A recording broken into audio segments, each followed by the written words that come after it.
Sir, one विभाग के लिए हर साल फायर सीजन बहुत ही चैलेंजिंग होता है।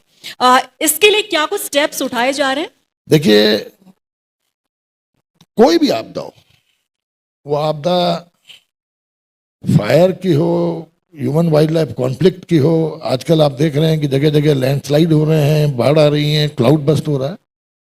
आपदाओं को जीतने के लिए आवश्यक है कि हम जन सहयोग से लें। बिना जन सहभागिता के कोई सरकार हो, किसी भी आपदा पे आप जीत नहीं सकते। तो इसीलिए जब हमारी सरकार बनी तो मुझे वन मंत्री बनने का अवसर मिला। तो वन मंत्री के रूप में मेरा पहला काम था, मैंने बहुत स्पष्ट संदेश दिया था विभाग को कि आप कम्युनिटी इन्वॉल्वमेंट को टॉप प्रायोरिटी दें। और इसीलिए हमारा यह था कि आप पब्लिक के जो पीपुल फ्रेंडली पॉलिसीज हैं उन पॉलिसीज को आगे बढ़ाएं। मैंने पहले ही, मुझे याद है, मैंने पहली मीटिंग में कहा था, प्रमुख सचिव अपने हमारे थे, मैंने कहा प्रमुख सचिव ये बताओ, ये chief secretary, principal secretary, secretary, ये मैकेनिज्म पहले बना या फॉरेस्ट पहले आया? उन्होंने कहा जी फॉरेस्ट पहले आया।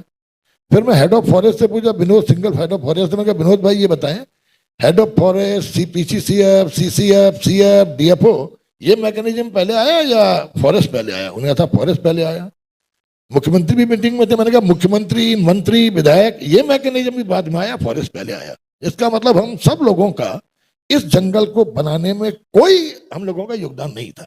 मैंने कारण क्या है कि हम लोगों के आने के बाद फॉरेस्ट से लोग, जो आम आदमी का कनेक्ट था वो टूट गया।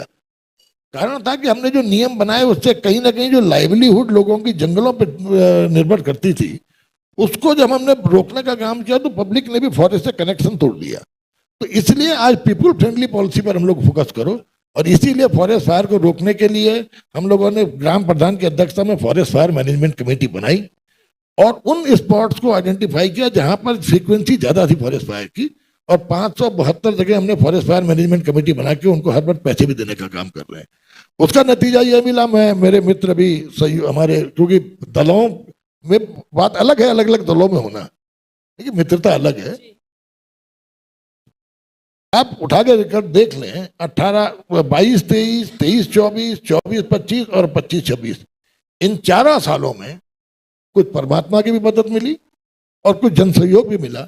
और उससे पहले के सालों के मुकाबले हमने फॉरेस्ट फायर में बहुत उसको मिटिगेट करने के लिए बहुत नीचे हम लोग आए। और मैंने आपसे कहा कमेटी चार्ट आप बनाएंगे, तो मैं निश्चित रूप से इसके लिए अपने वन विभाग के अधिकारियों को और उन जनता के उन लोगों को जिन्होंने इसमें सहभागिता की उनका बहुत बहुत आभार प्रकट करता हूँ। इसीलिए हमने अवार्ड भी घोषित किए कि फॉरेस्ट फायर में जो समितियां या जो इंडिविजुअल आकर के अपना सहयोग देंगे और हमारे कर्मचारी जो रिस्क लेके जाएंगे उनको हर जनपद में 3 अवार्ड देने का भी निर्णय लिया और इस साल हम वो अवार्ड देने जा रहे हैं। इसके अलावा जो हमारे फॉरेस्ट फायर वॉचर्स लगाए जाते थे फायर सीजन में, 2 लाख रुपए का उनका बीमा होता था। बेचारे कई लोग, ज्यादा तो नहीं लेकिन काफी लोग मर भी गए हैं इसमें फॉरेस्ट फायर में। विगत वर्ष 6 लोग चले गए, तो सामूहिक बीमा 10 लाख करने का किया। और मैं तो प्रयास ये भी कर रहा हूँ कि अगर कोई टेम्पररी व्यक्ति भी अगर फॉरेस्ट में काम करते हुए फॉरेस्ट फायर में अगर उसकी हो गई या वाइल्ड लाइफ के कॉन्फ्लिक्ट में उसका निधन हुआ, तो उसको कहीं ना कहीं